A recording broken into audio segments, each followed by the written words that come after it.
Up to now, we've been making calls using Ajax to the files inside of the MOD folder.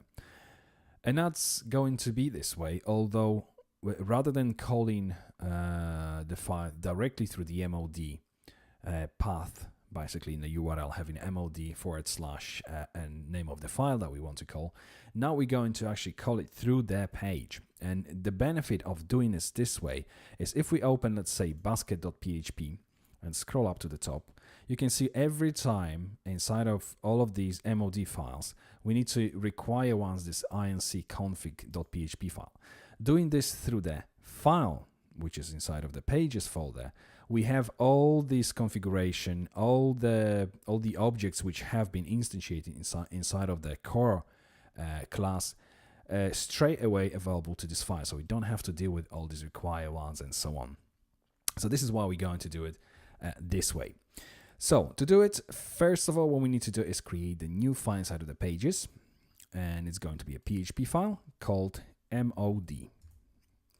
Inside of this file, we're going to start with the use of the SSD helper, and then we create the variable called call, and this is going to take object URL get call. So basically a parameter in a URL. Now we use the try and catch statement, and we're going to be using the exception, the standard PHP exception. So we're also going to, I'm going to use this one at the top. So use exception.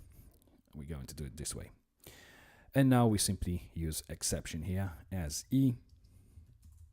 And inside of the catch block, we're going to simply echo helper, JSON, and then array, and semicolon after all this. And inside of this array, we simply do error equals true, and then message, which is going to be the message basically that has been thrown through the to the exception. So get message. Oh, actually, no semicolon because obviously we're inside of the array. Okay, inside of the try block, we're going to go for the switch, and the argument here will be the call.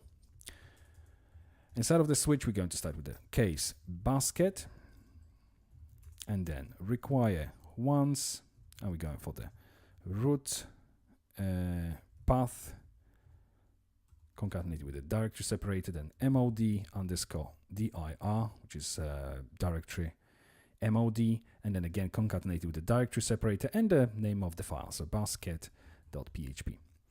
Then break, then we go for another case, and I'm just going to copy this rather than typing these parts over and over again. The next one will be basket left, and that, not surprisingly, is going to be the file called basket left. Then the next one is going to be basket quantity, so QTY, and a file with the same name. Now have a look at that. I'm actually using hyphens here. For all these files, we're going to use hyphens. For plugins, we're going to use underscores. It doesn't really matter how you're going to call them, but just to stay consistent with this, I've decided to do it this way. So quantity, and if I now scroll down, and after basket quantity, we're going to have basket hyphen remove, and the file will be basket hyphen remove. Then we have PayPal, and a file paypal.php.